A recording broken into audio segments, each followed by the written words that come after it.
prší.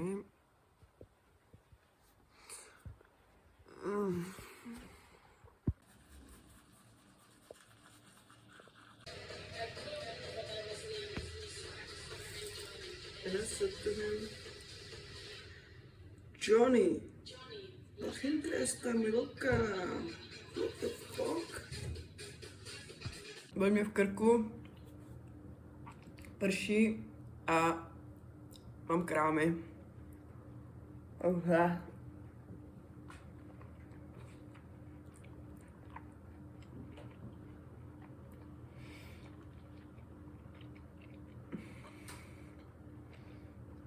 Takže ideálka.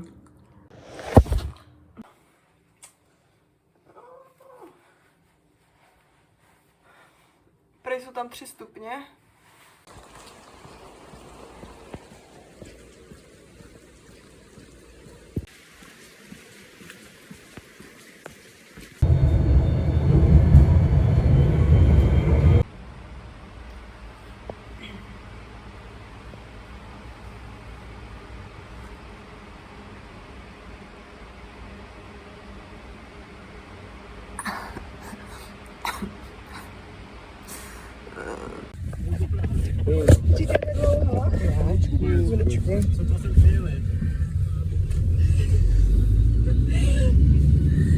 Tady jste si teďka nalívali v autobuse a ty vaše taky.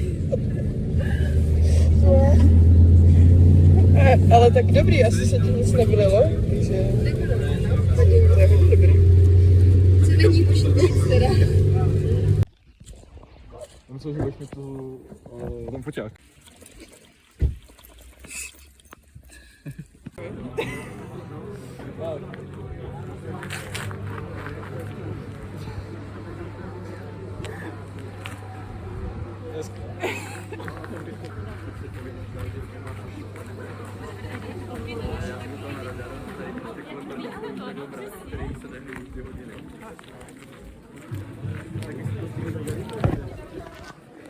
A za křižovatkou jsou pásky, takže je to vidět.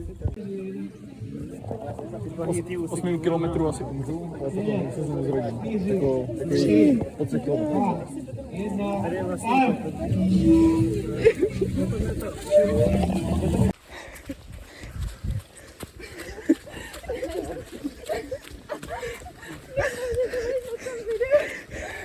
Tak ne asi.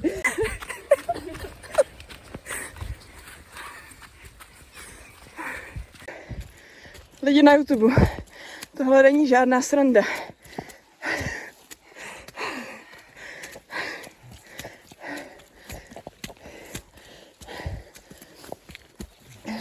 Jsme tak rychlí, že tyhle dva závodníky předbíháme. Jenom 2 kopce do cíle. Velký.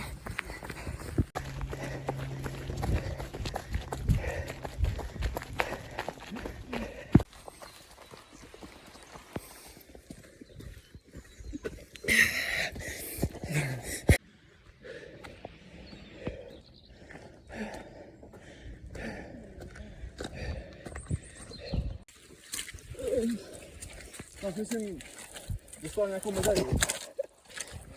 To se tam umístil. Mám pocit.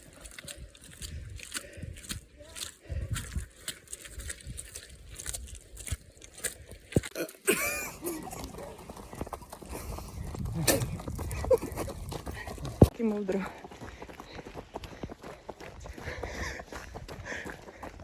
A nebo ne?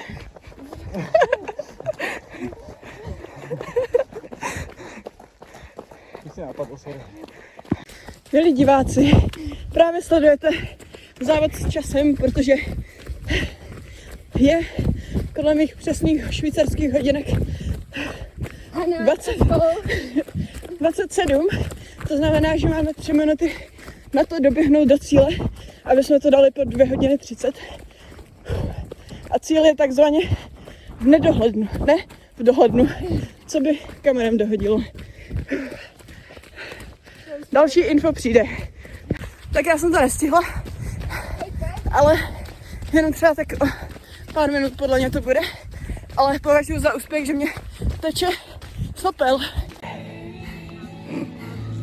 My půjdeme k Algára se jmenujeme. Zaber!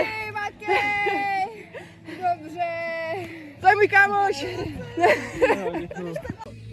Po xkrát říkala, že se nechce proběhnout. Zdenka říkala? Zdenka říkala, že jsi mega dobrá. A ty spadla? Jo, já jsem spadla. Aby se ne... Takže momentálně mám v sobě 2 pivsony. Můj čas je 2 hodiny 31. Jsem spokojená, je mi trošku zima, jdu se převlíct, ale...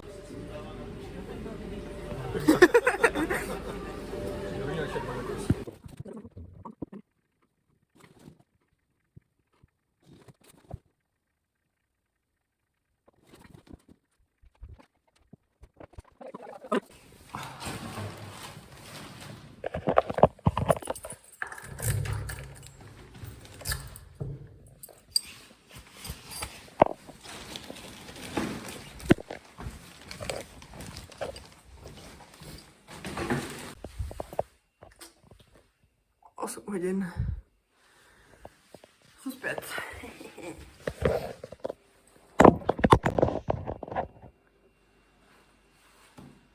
V krku mě bolí a trošku mě bolí záda, ale dost možný, že je to těma krámama, ty záda. Jinak se cítím skvěle. Jsem na sebe pyšná, že jsem to dobře zaběhla. Těším se, že si stanovím nějaký nový cíl, který si zaběhnu a možná někdy v budoucnosti plný maraton. Let's go!